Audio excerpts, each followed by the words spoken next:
Assalamualaikum warahmatullahi wabarakatuh. Kembali lagi di channel Nasihat Kehidupan Misteri.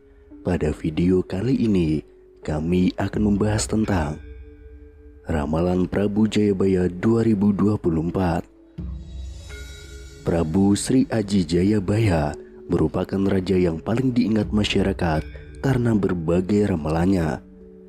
Prabu Jayabaya diperkirakan memerintah kerajaan Panjalu atau Kediri pada tahun 1135 sampai 1157 Masehi. Prabu Jayabaya merupakan putra Raden Panji dari kerajaan Jenggala dan putri Sekartaji dari Daha.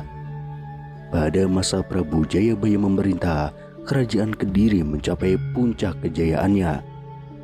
Tidak hanya dalam ilmu pengetahuan, sastra, dan seni juga mengalami perkembangan yang pesat.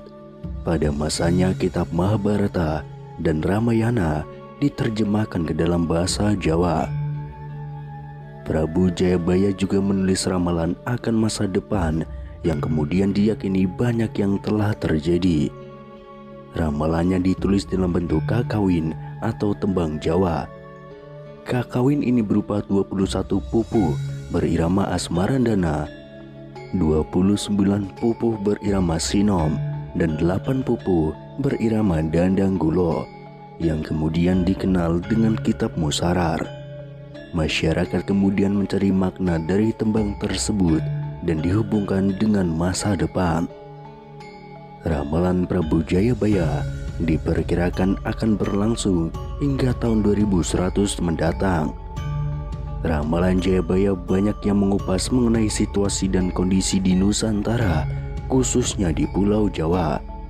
Salah satu ramalan Jayabaya yaitu besok nek wis ono kreta mlaku tanpa jaran, tanah Jawa kalungan wesi, perahu mlaku ing awang-awang, kali ilang kedunge, pasar ilang kumandange, iku tondo yen zaman Joyoboyo wis cedak, yang artinya besok jika sudah ada kereta berjalan tanpa kuda, tanah Jawa berkalung besi, perahu berjalan di angkasa, sungai hilang lubuknya, pasar tak lagi berkumandang. Itulah pertanda zaman Jayabaya sudah dekat. Sejumlah pengamat menilai ramalan Jayabaya memiliki sifat keluasan dan plastisitas sehingga cocok ditetapkan di berbagai zaman. Tidak hanya itu, ramalan Jayabaya juga mudah ditafsirkan sesuai dengan konteks yang ada. Meski demikian, ada juga sejumlah ramalan yang belum terjadi. Salah satu yang populer yakni mengenai Satrio Piningit. Dalam ramalannya, Prabu Jayabaya menyebut Satrio Piningit akan muncul saat memasuki zaman kala bendu atau carut marut. Dalam situasi itu, Satrio Piningit akan muncul dan membawa keluar dari situasi kala bendu. Prabu Jayabaya menggambarkan Satrio Piningit seorang pemimpin ratu adil yang serupa Batara Kresna, berwatak seperti Pandawa, serta bersenjata Trisula. Hal ini dijelaskan dalam baitnya seperti berikut. Selet-selet yen besok ngancik tutuping taun, bakal ono dewa ngejawanta, pengawak manungso, apa surya podo Betara Kresna, pawatak bala dewa, agegem Trisula wedo, jinejer wolak waliking jaman, yang artinya selambat-lambatnya kelak menjelang tutup tahun akan ada dewa tampil berbadan manusia, berparas seperti Batara Kresna, berwatak seperti Baladewa, bersenjata Trisula Weda. Tanda datangnya perubahan zaman. Prabu Jayabaya turun tahta pada usia yang sangat sepuh. Ia disebut Moksa di Desa Menang, Kecamatan Pugu, Kabupaten Kediri. Lokasi yang diyakini sebagai tempat moksanya Prabu Jayabaya ini kini dijadikan sebagai petilasan. Hingga kini tempat itu dikeramatkan penduduk setempat dan ramai dikunjungi para peziarah. Selain itu, ada juga ramalan-ramalan lain dari Prabu Jayabaya. Yang pertama, semut ireng anak-anak sapi. ramalan ini sering dihubungkan dengan kedatangan bangsa Eropa, yakni Portugis dan Belanda yang menjajah Indonesia. Orang Eropa berkulit putih terkenal rajin dan ulet bekerja seperti semut hitam. Mereka juga selalu meminum susu sapi sejak bayi. Yang kedua, kebo nyebrang kali. Ada dua tafsiran mengenai ramalan ini.